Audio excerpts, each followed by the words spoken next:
Good evening students. Start करते हैं हम आज का टॉपिक। और आज का टॉपिक भी हमारा बायोटेक्नोलॉजी से है।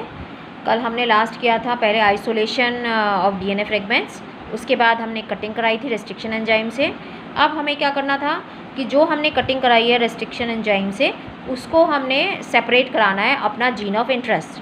तो वो जीन ऑफ इंटरेस्ट को हम कैसे सेपरेट कराएंगे, उसके लिए हमारे पास जो मेथड है वो है जेल इलेक्ट्रोफोरेसिस, यानी separation and isolation of DNA fragments. यानी हमने डीएनए को बाहर निकाल लिया है, डीएनए की कटिंग करा ली है।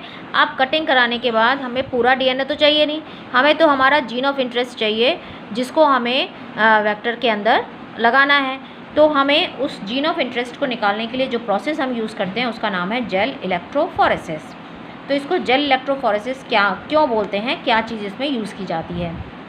एक्चुअली इसमें जो मीडियम यूज़ किया जाता है वो है एग्रोस जेल, जिसको सीवीड से एक्सट्रैक्ट किया जाता है। और वहाँ से तो आ गया जेल इलेक्ट्रोफोरेसिस, क्योंकि इसमें इलेक्ट्रिक फील्ड अप्लाई की जाती है। उस इलेक्ट्रिक फील्ड के थ्रू जो है डीएनए को फोर्सफुली मूव कराया जाता है एनोड की तरफ, तो इसलिए इसका नाम है जेल इलेक्ट्रोफोरेसिस। क्योंकि डीएनए फ्रेगमेंट जो है हमने उसको कटिंग करा ली थी।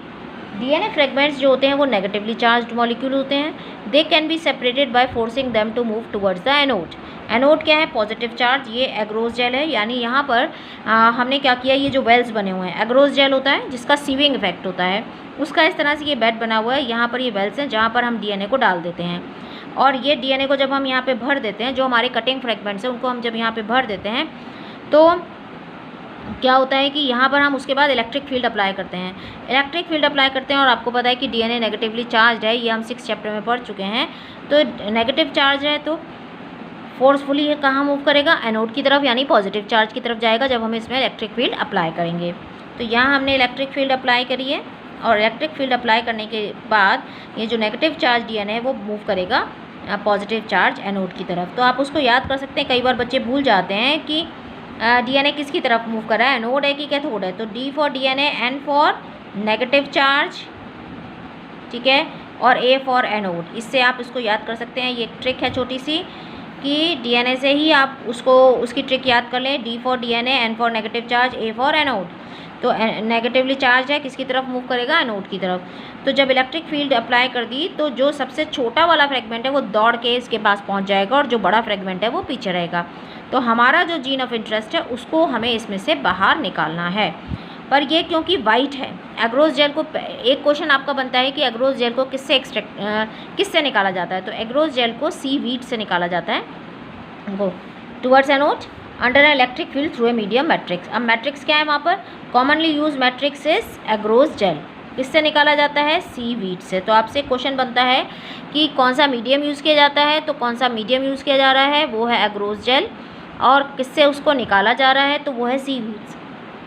फिर आता है कि DNA fragment separate according to their size through sieving effect provided by the agarose gel. क्योंकि इसका सीविंग इफेक्ट होता है, ये इसके अंदर से होता हुआ जाता है, इसके अंदर घुस जाता है और इसके अंदर से होता हुआ जाता है।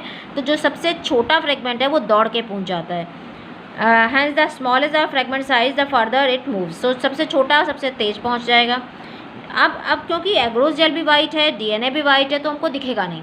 तो इसलिए हम यहाँ पर एक स्टेनिंग मीडियम यूज़ करते हैं, और उस स्टेनिंग मीडियम का नाम है इथीडियम ब्रोमाइड। तो आपको याद, सेकेंड क्वेश्चन आप इसमें बनता है कि कौन सा स्टेनिंग मीडियम यूज़ किया जाता है। तो जो स्टेनिंग मीडियम यूज़ किया जाता है वो ethidium bromide, followed by UV rays exposure. उसके बाद जब हम उसको यूवी रेज के अंदर देखते हैं तो हमें इसके ऑरेंज बैंड्स दिखाई देते हैं, ऑरेंज बैंड्स दिखाई देते हैं। अगर हम वैसे देखेंगे, वाइट है, मान लो हमारा जीन ऑफ इंटरेस्ट ये है, ठीक है, हमें इसको निकालना है। तो अब हमें कैसे दिखाई देगा वाइट के ऊपर वाइट? तो हम उसमें क्या यूज़ करेंगे? कलरिंग एजेंट, यानी हमारा स्टेन मटेरियल, और वो स्टेन मटेरियल है हमारा इथीडियम ब्रोमाइड। और जब हम उसको यूवी रेज के अंदर देखते हैं तो हम उसको ऑरेंज बैंड की तरह देखते हैं। अब आता है कि क्योंकि ये एग्रोस जेल के बीच में से जा रहा है, मान लो ये एग्रोस जेल है, ये एग्रोस जेल है, तो ये इसके बीच में यहाँ पर ये डीएनए है। अब इसको हमें इसके बीच में फंसा हुआ है, इसको बाहर निकालना है। इस प्रोसेस को हम बोलते हैं इल्यूशन, कि इसके बीच में, क्योंकि ये बीच बीच में से होता हुआ जा रहा है, तो इसके अंदर जो फंसा हुआ है इसमें से बाहर निकालने को हम बोलते हैं इल्यूशन। तो extraction of DNA piece from agarose gel is called elution. तो नेक्स्ट क्वेश्चन बनता है कि इल्यूशन क्या है। तो आपके इसमें 3 क्वेश्चन बनते हैं। पहला कि कौन सा मीडियम यूज़ किया जाता है, कौन सा स्टेनिंग मटेरियल यूज़ किया जाता है, इल्यूशन क्या होता है, और डायरेक्ट इसका 3 मार्क्स में क्वेश्चन आता है। और ये कई बार इसमें लेबलिंग करने के लिए आ जाता है। तो ये वेल्स हैं जहाँ पर हम इसको भरते हैं। उसके बाद यहाँ पर एनोड फील्ड अप्लाई की गई है और ये जो छोटे फ्रेगमेंट है वो तेज के दौड़ के जाएंगे, बड़े वाले फ्रेगमेंट पीछे रहेंगे, वो धीरे धीरे आएंगे। हमारा जीन ऑफ इंटरेस्ट ये है, इसको हमें बाहर निकालना है। तो हम इसको इथीरियम ब्रोमाइड से ट्रीट करके यूवी रेज में देखेंगे, इसको बाहर निकालेंगे। और बाहर किससे निकालेंगे हम, कौन सी प्रोसेस है, इल्यूशन। अब हमारा जो जीन ऑफ इंटरेस्ट मान लो ये आ गया है, तो इसको हमें अब कहाँ डालना है, या तो हम इसको प्लास्मिड के अंदर लगाएंगे, ठीक है, जो हमारा क्लोनिंग वेक्टर है वहाँ पर डालेंगे।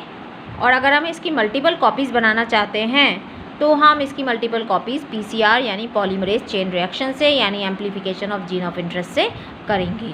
तो नेक्स्ट पार्ट में हम PCR पढ़ेंगे। तो ये आपको समझ में आया होगा क्या है gel electrophoresis. So thank you, thanks for watching, please like, subscribe and share.